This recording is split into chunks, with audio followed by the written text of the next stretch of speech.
Rams rookie quarterback Ty Simpson is getting a ton of international media love, it feels like, after his preseason performance. That and tons of updates on Rams injuries to players after this preseason game. We'll talk about all that next on this update episode here on the Rams Up Podcast Network.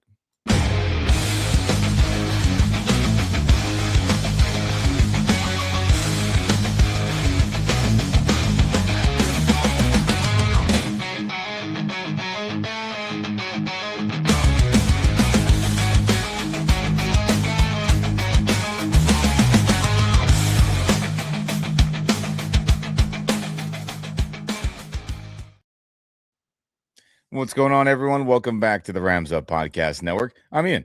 That's Mark. And if you are listening in, you're watching, no matter where you're getting this episode and digesting it all, we appreciate the heck out of you. Like the videos, share the links, the audio links, the pod links, the YouTube, the video links, wherever the heck you got it and you want to share it with others. We appreciate the heck out of it as it helps others in the Rams community see our goods. And it helps this channel and the Rams community in general grow more and more every single day. So we appreciate the heck out of you. And I mean, Mark, man, you know, it's just time is flying. It's like we're midweek almost already.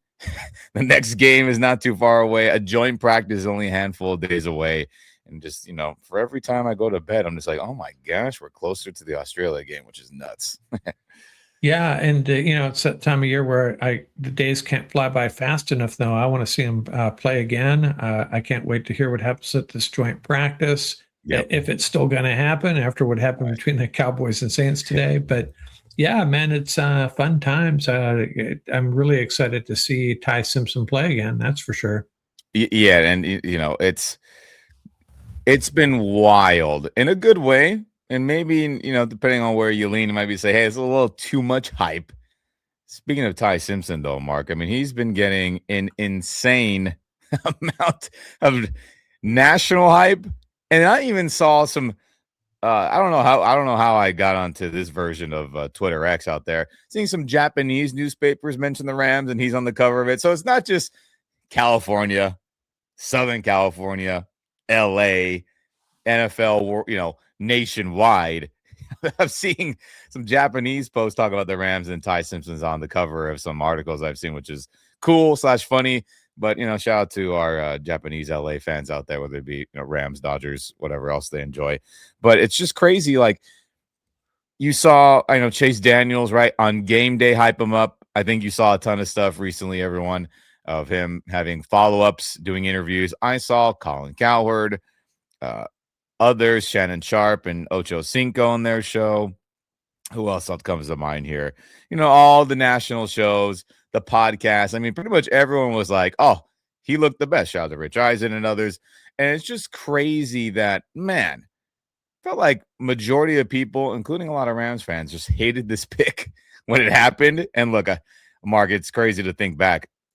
When I was there at the Rams block party right across the stadium where they had, you know, the fanfare, the mini carnival. I was there for that first round, kicking it, having a brew, having a beer with fellow Rams fans. And pretty much everyone was unanimous in hating that pick when it happened live.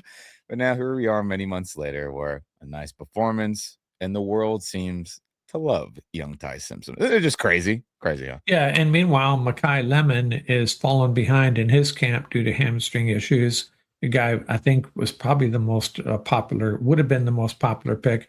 Jordan Tyson is going to be out a while, hamstring issues. And meanwhile, Ty Simpson just plugging along. And, you know, I was really interested in I read an article that ranked all the rookie quarterback performances, and Drew Aller had a great day as well, Cade Klubnik, Fernando Mendoza. But statistically, you gotta give kudos to Simpson. Now his yards per throw were a little bit low, a lot of short passes, but that's okay. He made all the smart throws. He made all the one ball he threw away was really smart. Making plays on the run, rolling out, and really accurate passes. So yeah, I can't be nothing bad to say about this pick today. That's for sure. Yeah, look, I rewatched some of his film. I tried to go through every single pass play a couple times and see what was up. I mean, look, made the right decisions. Didn't force things like we talked about after the game, and rewatching the film from the quote unquote end zone camera where it's facing the defense, facing the offense instead of like the sideline view, like the TV broadcast is. He had some nice throws, man. I mean, the one where he scrambled, you don't realize how much of oh damn the throw that was unless you see it from that end zone, that I guess you could say like a Madden perspective, right? Front and back instead of the sideline. That throw was nice. The dart he threw to not Mario was to CJ Daniels, that deep in dig route. Hopefully we see more of those attempts down the road. And then his progression on the touchdown, right? Left, right, and then came back to the middle to find Dean Connors on that angle Texas route. And of course, everything else, like Sean McVay said after the game, he took what the defense gave him. And hey, respect. The hype, maybe a little much, as Chase Daniels says, oh, clearly the best quarterback this weekend. A lot of people said that too, but it's good to see that, hey, Rams fans, including us, other people are enjoying how Ty Simpson played, and the hype is pretty high right now. But, it can all go to crap if he plays like crap against the Saints in joint practice and or the preseason game on Saturday. But it's good to see that as of right now, he is a beloved young player, which is cool. I think I saw enough to have a lot of confidence in him moving forward. I think we're going to see continued progression. And by the way, one of his incompletions was the bad snap, and was actually one of his better plays. Got rid of it. He would have had a completion there.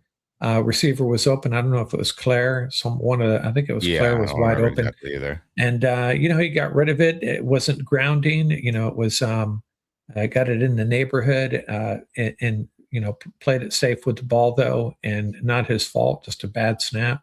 Yeah. It's I know. What if that didn't come back? What would his stat line have been then? I mean, maybe one more completed pass, but still, Right. It's good to see. Good to see. Shout out to young Ty Simpson, and we'll see how he does in joint practice in a couple days. Does he get more reps with the second unit like he didn't against the Cowboys, but still threw a touchdown in limited snaps? So we'll see what happens. We shall see what happens. But how about some updates from some other rookie players that participated in this past preseason game? Well, one of the, like we like to call here, a premium draft pick, rounds 1, 2, or 3. One of those premium draft picks, other than Ty Simpson and Max Clare, who had nice days. Keegan Trost, remember, him, everyone. He got his hamstring pretty early in the game. He was, visibly pissed off on the sideline for getting injured, and that sucks. So here's your update on that, everyone. We'll go full screen. And Nate Atkins of the Athletic, Rams reporter, as he asked Sean McVay earlier today, Rams third-round rookie Keegan Trost will likely miss a few weeks with the hamstring he hurt in Saturday's preseason game. That's what Sean McVay said. Trost was the backup option at right tackle. And my hope, too, Mark, was that he would be, getting snaps in at left tackle, which is why you and I made a big deal of this hamstring injury when it happened in the post-game reaction episode. So that's a freaking bummer, dude. That we all knew that it was going to be a while, but just to hear it and get that clarification, Mark, man, that sucks. Yeah, and if he can't go game 1, they're not going to put him on IR, right? I hope not. They're not going to put him on IR, but that means they may have to carry an extra tackle along an extra offensive lineman, which has a domino effect across the rest of the roster. Yeah. And not even talking about Alaric Jackson at this point, what might happen. Even if Alaric Jackson is not suspended, it's going to have a domino effect throughout the roster, going to carry one less of something, because if Trost can't go, he's going to be on the 53, won't be active on game day probably, but they'll need to make sure they keep an extra offensive lineman in tow, I think. Yeah, it's just more complications to the depth of the O-line. And like we talked about in the post-game reaction, Mark, we expect Alaric Jackson to get canned because he is more than likely joining a diversion program for his arrest of domestic violence. Now, whether you believe that it was legitimate, whether you believe the woman involved was being over the top, wherever you land, the NFL is likely going to can him for probably 4 games or more. So that sucks. You got the rookie who I was hoping he would get reps at left tackle to maybe prove himself because I don't feel good about Quisenberry. I don't. So this is just another bummer to get this clarification, Mark. I just keep reiterating. I think the fan base needs to realize like this could really be a detriment and have this domino effect outside of the roster moves you're talking about, Mark, which is going to complicate things, right? What lineman? Do we leave off another receiver? Do we have to leave off a D lineman? There's just so much that needs to get handled. And then obviously if Aller gets suspended, that's just another layer. But hey, Quisenberry's out there, doesn't perform well, gets Matthew Stafford smacked around, and then Matthew's not 100% the whole year in a Super Bowl season, right? A Super Bowl or bust season. Matthew Stafford gets smacked around, gets hurt, has to get yanked from the game for a limited or a large amount of a game and maybe future weeks. Does that mean Stetson has to play and then he doesn't play well? Does it mean that he gets yanked and then Ty Simpson has to get it? There's just so much layers to the O-line that could domino negatively on this offense. That's my worry. That's my concern. And it's unfortunate that Keegan, Trost can't be out there to prove himself to be hopefully reliable as a backup left tackle. And I get it. There's people on my ass on the post game of like, you expect Keegan to be the starter? No, but I don't feel good about Quisenberry. Do you people? I don't think you do either. So I was hoping a third-round pick, a premium draft pick, could prove himself to be reliable as a backup, not just right tackle, but a left tackle too. So I finished on that rant there, Mark. But yeah, and I don't know if it's even realistic. If let's say, and I think what you're really talking about is worst case scenario, which is fair enough. Yeah, I mean the best case scenario is maybe Alaric doesn't get suspended at all. More realistically, gets suspended for a couple games. Yeah. And is it realistic to think you can just pull in Taylor Decker, 10 days before opening day and plug him in? I don't think that's happening, Mark. Yeah, right. So I know a lot of Ram fans are thinking along those lines, though. So, yeah. But I think Sean McVay learned his lesson, whatever year that was, that one dark year of that we had under McVay. He's going to figure it out. He's got to figure out a way of protecting Matthew Stafford, whether it's plugging an offensive a tight end right next to the left tackle for every single snap, 2 tight ends. I don't know, man. They're going to find a way to keep him safe, but it is going to limit the offense, right? But hey, we got the best defense in the National Football League now, so we got that going for us. Yeah, I mean, obviously, it's not as complicated as 2022, where every O lineman possible got hurt to varying degrees. Stafford, consequences, or the consequence of that was that Stafford got his ass whooped, consistently, and then got a spinal cord contusion because of it. Jesus. So, we hope none of that happens and there's no snowball effect with the suspension, with depth concerns and issues and injuries already, et cetera, et cetera, et cetera. But we stay positive here. But still unfortunate here that Keegan Trost will be out for a while. But that's something that we thought would likely be the case after the game on Sunday or Saturday, Mark. But how about the other guy who got hurt in the preseason with a hamstring? That'd be, young receiver Mario Williams. But with that, though, Mark, they cut him. Then they signed wide receiver Alex Bachman. So just another instance of the not for long league, and sucks for Mario that he got hurt. Would he have been cut if he didn't? I think, he would still be on this team because, there was some standout moments in practice and what people and fans saw at Rams, open training camp. So that sucks for him. But, shout out to Blaine Grissack of Sports Illustrated, friend of the show. We have fun back and forth every once in a while, as well as he says, yep, Rams have signed wide receiver Alex Bachman and, released Mario Williams in a corresponding move. And in 4 years, Bachman has logged 213 special team snaps and returned 4 kickoffs for 94 yards and 23 punts for 140 yards. So maybe we're getting a special teams aspect that, we didn't know we needed, right? I know people are, still up and down on Xavier Smith. Maybe this is somebody that the Rams identified as like, hey, maybe we'll bring in, some competition for Xavier and Kyron and others that are getting those snaps too, Mark. Yeah, and it also not that he's going to make the roster, not that he, the 53 man, probably a long shot, but if you can add a guy that can return punts and kicks, you can maybe maybe leave open an extra roster spot for an offensive lineman, like we just talked about. But I don't think that's going to happen. I think this is a guy to come in and help on special teams during preseason games. And I'd be surprised if he makes the cut, but we'll see. Yeah, we'll see what happens. But here you go. It just goes to show you, man. It's just like Keegan out, obviously premium draft pick. They're not cutting him. And then Mario Williams, who, again, had some nice moments in practices during training camp. But they're like, see you later.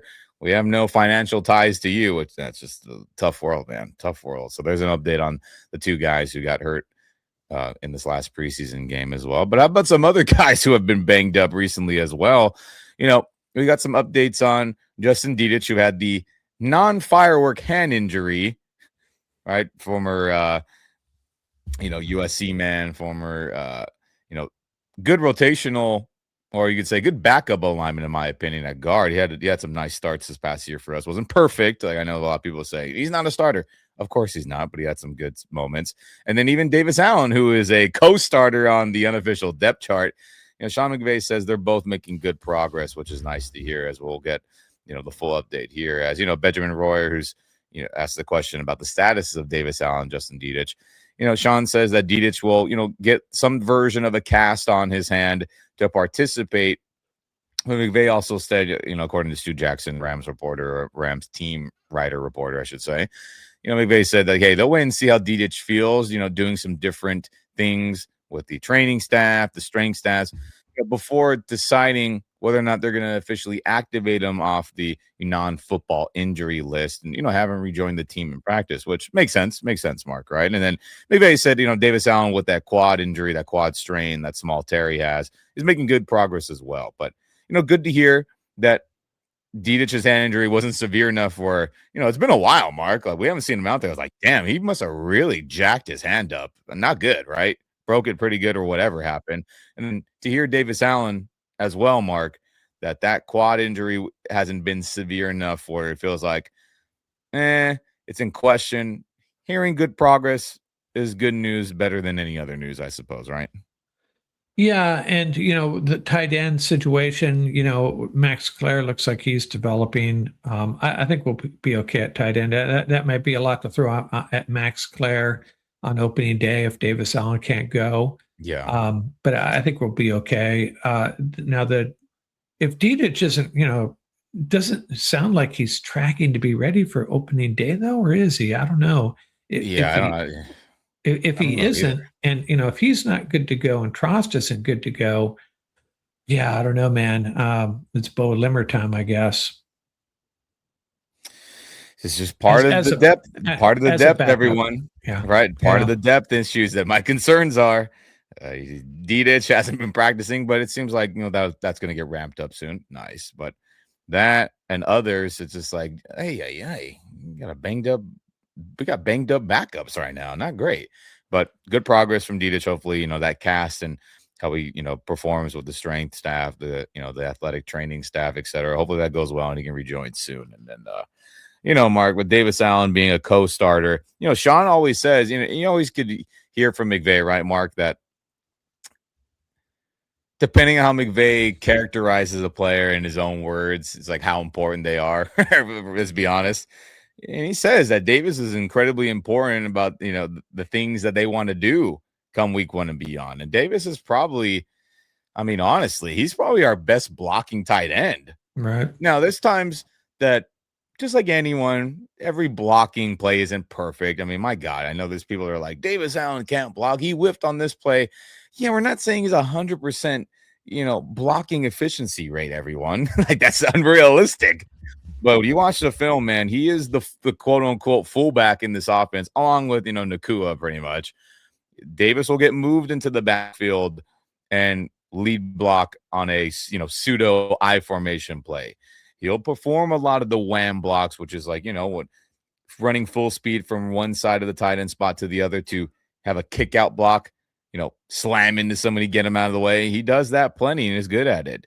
You see him, do a really good job in those combo blocks with the tight ends and the low linemen, et cetera, et cetera. And then obviously we know he can catch the football too. So Sean McVay is not wrong, everyone, that he is incredibly important because, number one, dude can block and is the pseudo fullback or one of them on this team. So hopefully he heals up soon. We'll need him for week 1. Yeah, I saw some folks commenting. I don't know where it was. Ram fans, he was one of the most likely guys to get cut, and I was like, I just don't see it. He's not getting cut, Yeah. because of the Claire addition and so on. But yeah, he's an important part of this offense. You can tell. And remember, this is a guy that, coming out of Clemson, whoever that coach is there, I forget his name. Yeah, I know what you're talking about. Spoke about Davis Allen much the way the Texas coach talked about Jordan Whittington, the favorite players they've ever coached, a glue guy in the locker room. So, and that's a very important aspect of making a Rams roster as well. Yeah, I remember Davis Allen. He played a lot his rookie year in 23 because guys were banged up. And he caught the football well before his blocking ability is developed over these handful of years. But, Davis Allen in a contract year, right? 23, 24, yeah, this will be his final year on his cheap rookie deal. And, do we expect him to be back? Who knows? But, man, it's important that he heals up and he shows out for us like he has been these past couple of years. So there's your updates on an important depth, both at O-line and then a co-starter, right, at tight end, Davis Allen, everyone. And then all these roster moves going on. People are hurt. People are this. People are that. But the Rams do have an extra spot, an international spot, everyone, that every team's allowed to use if they so choose. And Rams decide to use it and sign punter from Australia, Jack Bouwmeester. If I said his name wrong, I apologize, Jack and his family. But that is the pronunciation I'm going with there. And to get further clarification on that, let's pull up this tweet. We'll go full screen on this. As on the transaction list, it does say, hey, Rams roster move, and they do sign the punter Jack. And the international player exemption is in parentheses there to show that, no, it is not a normal roster spot that will, account or go against this current 90-man roster that will be a factor in the 53 later in a couple of weeks. And, Stu Jackson tweets out here. Sean McVay said that the signing of Jack, the Australian man, was just an opportunity, to be able to use the international spots/roster exemption. And, that is allowed through the NFL's International Player Pathway Program. Such players do not count toward the 90-man limit of the offseason roster, which, that's pretty cool. But it's pretty interesting, though, Mark, isn't it, that I don't know who is always available in these international spots in the, International Player Pathway Program. Rams have used them on various players in the past, et cetera, right, Mark? But for them to choose a punter, I'm like, damn, that's pretty crazy, isn't it? Yeah, and it's interesting they get to use the international exemption on him because he has played college football in the United States. Yeah. But I guess it's based on your nationality. I'm not even sure, but he is from Bendigo, Australia, 6'2", 205 pounds. Mm-hmm. So welcome to the team, Jack.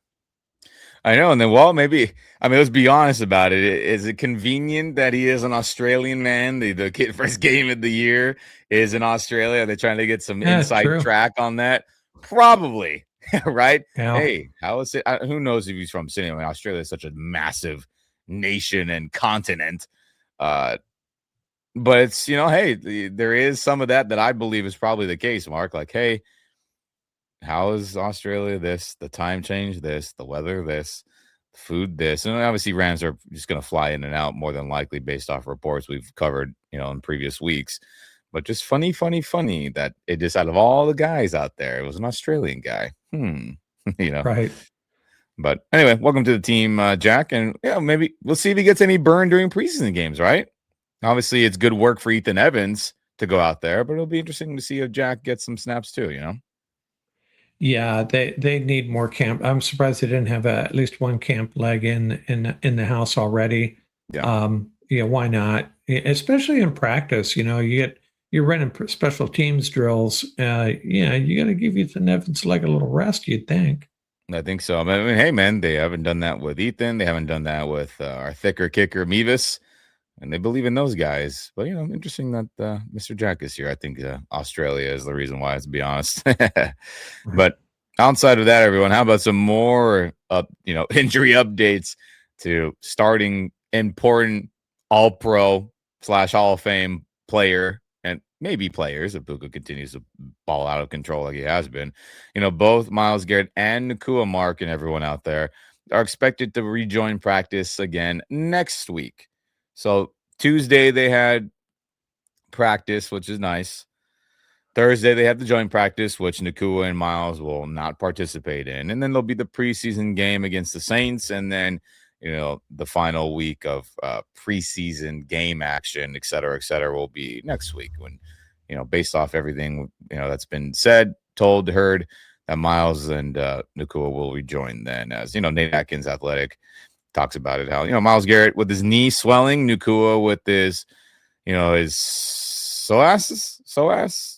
I don't know the proper pronunciation for that core injury that he had / growing injury, are sitting out practice again, like we talked about, and both have been on the field doing some side work, which is good to hear.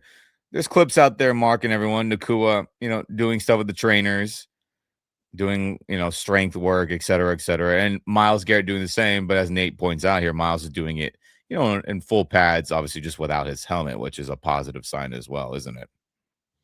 Yeah, it's funny. PSOAS. I thought it was an acronym, and I just read the letters when I talked about it. So we all learned something. I have no idea how to pronounce that. Yeah, I guess we could be happy. I mean, there's some worrisome things there, but generally, knocking on wood here, we'd be a little bit some dings here and there. Yeah. But generally, I think this team is trending healthy for the opener. Just got to keep it that way. No surprises, please. And when you and my special assistant text me, I always grimace.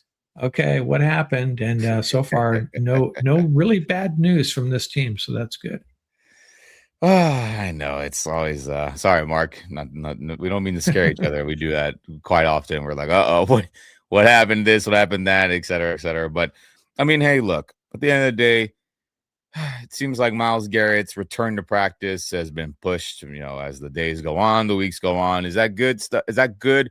No, right? It's important that all your players and important players like both him and Nacua get out there and practice and get cohesion and chemistry for the season, for a massive game in Australia, right? Niners division game, conference game, et cetera. But look, like I said after the post game, even last week as well, just bubble wrap them both until week 1. Screw it. Would I like to hear that they're healthy enough and cleared to practice? Yes. But at the same time, we all know, and I keep saying this over and over, and this is the truth, everyone, that Sean McVay, the Rams, everything, they've bullshit us many a times in the past with the severity of knee issues, elbow, back, concussion issues with players. So they have a history to be a little wary about with what Sean McVay says. That's just the truth. Kyron Williams with the ankle, Brandon Cooks concussions, Stafford back, Stafford elbow, Ernest Jones knee, Todd Gurley knee, Terrell Lewis knee. I mean, we can go on and on and on. So, hey, all right, Sean, we believe you that next week they'll be good to go. But last week you said that Nacua will be good to go, and he's not. Last week you said Myles Garrett should be good to go, and he's not. So we'll wait on, but as long as they're good for week 1, like you point out, Mark, that's the most important thing. But still, we'd like to see those guys get out there and start being healthy. But let the body heal. I get it. Yeah, and if they're not 100%, keep them on the shelf. Yep, bubble wrap them until week 1 if that's the case. But dang it, I need to feel better. We need to feel better inside that they're okay. As again, Rams and Sean McVay, they BS us plenty in the past. So I'm scarred. Mark. That's my problem. I get it. But who's never scarred me? That'd be Aaron Donald. Other than the 1 year he got hurt with the ankle injury, which I still think that if that team was in playoff contention somehow during the disaster 22 season, I feel like he would have played. I don't know. That's just my own thought on that. But other than that, Aaron Donald has never scarred me, which is good based on injuries or really anything else in his playing days as a Ram. But Aaron Donald had another tryout, Mark, which cool, but kind of in the same thought process of like, hey, this keeps getting pushed. The return, the likely return, is it happening? Is it not? It's similar to the Myles and Nacua thing where it's like, hey, a couple weeks ago, feel like it was going to happen. Reports, and McVay's like, yeah, it's happening pretty much. And then now we hear a handful of weeks later, still not a thing. But, hey, on the transaction wire, my fellow Ian Rappaport of NFL Network ESPN, as because Aaron Donald had a quote unquote tryout, really isn't that. He's using Rams gear, helmet, practice gear, pads, or not necessarily pads like shoulder pads, but the padded sled, whatever else. They have to officially, say that there was a tryout. And like Ian Rappaport says, once again, future Hall of Fame D tackle Aaron Donald tried out, quote unquote, for the Rams as he is on that, I don't know if it's transaction wire, Mark, but on the NFL wire or whatever the proper term is on that. But cool. But I just got to say, look, we've gone back and forth, you and I, on percentages, et cetera, et cetera. It just feels like, okay, one way I lean of, look, he's probably waiting until week 1 preparation. I hope, which is fine with me, so be it. But on the other hand, look, I had a couple sources who have given me reliable news in the past, and they said, hey, decision is probably going to come this past weekend. And then it didn't. And then it felt like everyone got that inside info somehow, some way. And it was all over my timeline, a handful of hours after I was told what I was told, Mark. And I talked about this. And maybe he backed out and he said, oh, you sons of guns. I was going to make a decision. Now you're going to wait. Is that possible? Sure. On one path. Is it the other path where he's still not 100% sure about a comeback, which is, I don't like thinking about that path, Mark. Or is it something else you and I are just, can't think of, or I can't think of right now? I mean, where are you at? Where you stand? It just seems like, man, let's go, man. Everyone's so sure of it. And even Sean McVay this past week, like we talked about, he doesn't feel as 100% sure like he did a couple weeks ago as well, which is kind of like, Well, I look at it like this. Okay, so he hasn't shut the door yet. Otherwise, he wouldn't continue trying out, right? And he hasn't so it's either a case of where he's still trying to decide, seeing how his body feels, or another possibility is trying to get the contract part of it worked out. And if he has fully committed, now I don't know if they would say, if it was just the contract stuff that has to get ironed out, and we know it will happen and they'll figure it out, but it still requires several people putting their heads together to figure it out. So if that were the case, would they come out and say that, hey, he's coming back? They probably wouldn't say that. They're probably going to keep it under wraps. Yeah. So it's one of those two things. He wants to come back. They're figuring out the contract aspect of it. Or maybe, like you say, he's just trying to feel it out and see how, and there's no reason for him to rush. Like you said, there's no reason. And the Rams would have to make a roster move. Not a big deal. They got guys they could let go pretty quickly, I think.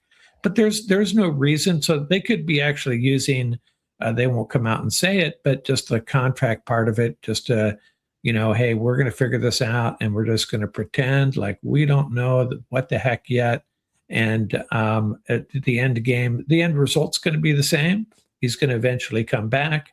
And after the Rams have solidified the contract side of it, him and his agent and all that. So, yeah, I still feel pretty strongly at this point that he's going to come back. And it's just a matter of a lot of loose ends coming together and him, like you say, he'll probably wait till 10 days out. It's 10 days out and say, yeah, I'm good. Let's head for down under. Yeah. And look, is that probably going to end up being the case? It feels like now. Probably. Right. Which, so be it. Cool. I think just where my perspective, just to clarify a little bit more to anyone's confused on my exact stance, is that got Sean giggling on the CBS show. And, they did an interview with him during, open training camp practices where he's showing everyone he's writing yes on a return for Aaron Donald. Right. And being like, what do you think I wrote?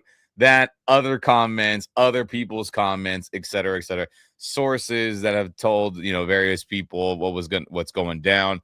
I think for all that to just get backtracked, right? And especially when the head coach was like so confident a couple of weeks ago, Mark, you know what I'm saying?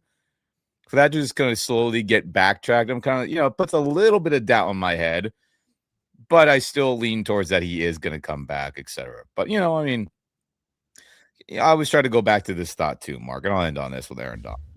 Shout out to Michael Brockers, Locked On Rams, does a good job on the squad show with them. Make sure you support them, everyone in the Rams world. He said that Aaron Donald hates training camp. Now, is this still technically training camp? I do believe so, right? They're still having joint practices, et cetera, et cetera. So is he trying to avoid all that? And that was the plan all along. That's the thought I guess I keep going back to make myself feel better, that he won't say, never mind, I tried it out and I don't want to do it, which is still possible, but not. I guess I go back to those thoughts, and I'm hopeful that's and I agree with you. And I still say, though, that they can't announce it until they have the contract side of it settled. Right. So sure, yeah. So that's the other part of the equation. But I agree with you 100%. So yeah, hopefully all these tryouts and using Rams practice gear and what he's doing with Gift Smith and the athletic trainers and weight staff and everyone in the Rams world who's out there. Hopefully he's not getting weighed down by the multiple workouts he has to do. Hopefully what Sean says, his process, my God, how many times have I heard that shit the last handful of months? His process. Well, dang it. I want this process to end in your return, Aaron. So, hopefully all this stuff is not weighing him down to doubt a return, to say, you know what, I don't want to, I don't think I can. But at the end of the day, he's a grown-ass man. He can decide whatever he wants. But we're hopeful he comes back. But he had another tryout. Hopefully that tryout went well, and he feels good about a return after that second one right there. But, on some lighter news / positive news, I guess you could say, shout out to the Rams running backs, as they all participated in the ALS Ice Bucket Challenge. And, the great photo here, I screen grab of, Arash Markazi.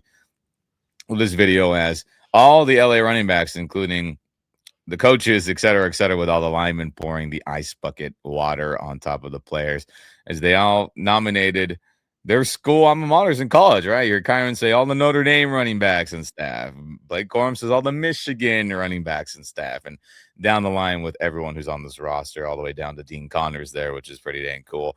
And, shout out to Chris Johnson. Hopefully his battle with ALS is, something that he and his family are not being weighed down massively by. I know it is a life-changing thing. And to any others in the Rams world who suffer from ALS or anyone where, our hearts are with you as well. Stay strong out there, people. I know it's tough, but don't let it defeat you, right? And it's cool that the running backs are doing it. And, crazy world we live in, Mark.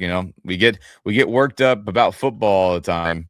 At least I do. And, life's a lot crazier. Life has the more important shit going down, and ALS and all that is definitely a part of the world. And for those really, really, really young Ram fans, Chris Johnson was a scary ass running back to go up against. Man, the speed, and he torched the Rams a couple of times. I'm pretty sure when he was in his prime, he was probably the best running back in the National Football League for a short term there. So yeah, wishing the best for him. Wishing the best. And a shout out to the Rams running backs participating in that. And, some final thoughts on, some other stuff. I was kind of like, whoa. Shouldn't be shocked by this. But Roger Goodell, everyone, as he, I forgot exactly where he said this at, but this is in the last day or some change. NFL Commissioner Roger Goodell says it is inevitable that the league will eventually have a team permanently based outside the United States, which is like, whoa. All right. Well, damn. How's that going to work? But again, that is such a far away thing, I feel like, Mark. But pretty crazy that the commissioner of the NFL is saying something like that with like a guarantee. But I guess London, right? It has to be an English team, I suppose, right? I don't think it could be anywhere else to start off, right? Well, yeah, I assume that. I think I've read that they kind of have a handshake agreement with the Canadian Football League to not infringe on their territory. I think that's the case.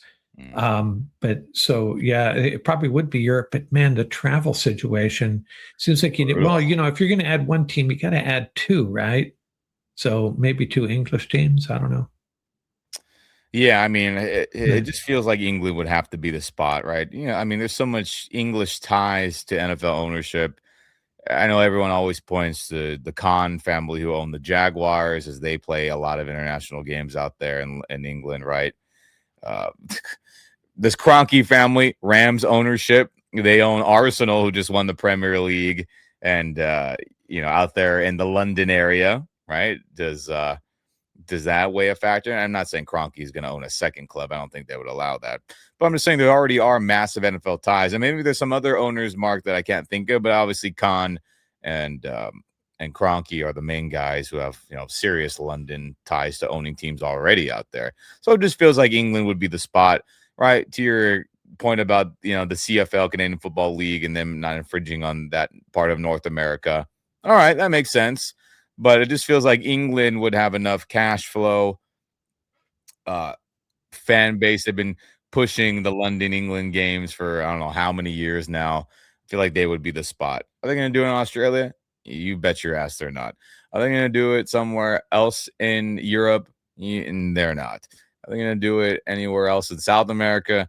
No, they ain't. So it just feels like if any team it's going to be someone in England and probably London or and it could involve some divisional realignment, some significant changes in the schedule. And what would be great about English teams is, the West Coast teams are always traveling more than anybody. Throw some England teams into the NFC East and the AFC East, and they can get a little bit of taste of traveling these hundreds of thousands of miles, whatever it is that the 49ers, Seahawks, and Rams travel every year. Yeah, I mean, you have to add two teams for sure, though, right? It can't just be one. We're at 32. It always has to be an even number, everyone. Yeah, so, even four, That'd be crazy, too. Yeah. But, I mean, look, there's so much planning and all that has to go into it, Mark. I mean, and I know you know this, but everyone out there, right? Think how long it's been taking for the Vegas expansion NBA team to really get lifted off. And it feels like that should have been done already. But, again, a lot of crap that's involved with that. I think to get an NFL club overseas, not even like St. Louis gets a new team or whatever city, whatever city that San Diego, a team in your eyes, right? In the United States, you could argue, it's going to take a while. So Goodell saying it's inevitable, but what is that, another 10 years from now? That seems more likely that it'll be, we'll be 10 years older before that happens, Mark. Yeah, nothing to dwell on, that's for sure, but it is interesting. Nothing to dwell on. And in NFL years, that is an eternity. Think about 10 years ago today, 2016, everyone's excited for Rams football to return, and they went 4-12, and Jeff Fisher got fired. That was 10 years ago. A lot's going to change before then, too. So, I mean, it's fun to think of it that way. But as we talked about, everyone, Saints versus Rams joint practice is Thursday. So we'll be keeping a heavy eye on that. I think, either me or Mark will record after practice, depending on what happens. I know I'll be getting home a little bit later. But we'll figure that out. We'll cover it. We'll talk about it either Thursday night or Friday. One of those days we'll definitely, have our, thoughts, because Rams starters don't play in preseason games. Cool with us. But those joint practices matter a ton with how those guys perform, and no different with the Cowboys joint practice. We want to hear good things, not like the biased Cowboys reporters acting like the Rams got their asses whooped, which funny, ended up not being the case at all, which is just hilarious. So we'll see how the Saints reporters, characterize this joint practice, and as well, how Rams reporters talk about it as well. But that'll be a big episode during this, finale of preseason action, Mark, these last couple of weeks. Yeah, and good time to share that stat I was telling you about as far as the Rams holding players out in preseason games. And I think it was Greg Rosenthal shared this stat, the disparity between how teams handle preseason games. The Rams led the league week one with the number of players held out, 42 players, followed by the Saints, who were playing coincidentally 37, 49ers 36. And compare that to teams like the Vikings, who held out only 3 players, the Titans 6, the Raiders 7. So still a quite different approaches to the preseason across NFL teams. And the Rams, once again, setting a trend, I think, and offensive schemes and, their approach to the preseason. Yeah. And look, it's worked, everyone, whether you agree with it or not. This model of keeping the guys healthy as possible before actual meaningful games come week 1 in September, it's worked out pretty dang good. So, and now, like you're saying, Mark, 40 plus guys. Before it was just starters. Now it's like starters and any rotational guy of importance too. It's elevated the guys who would played or have played in the past. If you're a second string or rotational guy, those guys play. Now they don't either, which is kind of cool / crazy to think about as well. But hey, it's working, so I ain't tripping about it, right? Right. And I'm really curious. Sorry to bring this up, kind of going off on a tangent here. And it crossed my mind as I was watching the game, and it didn't hit me until I read an article how much Deshaun Johnson played. I was really surprised. He was playing into the fourth quarter. He's one guy that I thought I could see him playing, but playing that much, our read on him may be wrong. I thought he has a really strong shot at a roster spot, but maybe he's still fighting for one. We can talk about that more after this practice about players to watch, who's playing and who isn't. But that's just one guy I wanted to mention. Bears keeping an eye on in this next preseason game. Yeah, I mean, Mark, like we talked about in the post-game reaction episode, I mean, we just don't – there's just not enough players at outside linebacker, so we knew he was going to get a big run. So, but, yeah, like you mentioned, we'll see how it is in joint practice, and then we'll see how much action he gets in preseason game number 2 here in L.A., which, hey, shout out to all you guys that may be going to this game on Saturday. I'm sure it'll be a fun time. I got work. I'm saving my money for the regular season games, which I'll be going to plenty for. I've spent a lot of cash already on plenty of the primetime games throughout the year, and then saving a little piggy bank for some home playoff games, hopefully, too, if we earn the right? So shout out everybody there. They're going to the Rams house this Saturday, and make sure you're loud. And, don't let Saints fans talk shit to you about the NFC Championship game, a handful of years back. They could have won in overtime, and they didn't. And won on that, right, Mark? I'll have to tell you, when my son and his buddies went out to the Rams-Saints game in New Orleans, he said that they were probably the nicest, friendliest home team crowd that you could ask for. They are really cool. So I'd expect them to be on their best behavior. Yeah. Shout out to the people of Louisiana. But, will the Saints fans of LA, will they be as nice? I don't know. But just, Yeah, fair point. So, just have fun out there and be safe, everyone, for sure. But anything else before we get out of here, Mark? No, that's about it. Yeah, we'll be coming at you with some more episodes here. We've been pumping them out pretty quickly, and we'll continue to do that. Yes, we will, as we get updates on injuries, news, signings, transactions. Aaron Donald, please come back, and anything else that goes on, we'll be here to cover it for sure, everyone. So we appreciate the heck out of all you guys that tuned in, whether it was the audio only, whether it was video only, or a combination of the both. We appreciate the heck out of you. Like the video, subscribe to our channel wherever you may be watching, and of course, don't just support us here at Rams Up, support others in the Rams community as well, as it helps this fan base grow more and more every single day. And you know what to do, everyone. Rep your blue and yellow and white. Rep it proud, rep it loud, and throw up the horns. Go Rams, baby.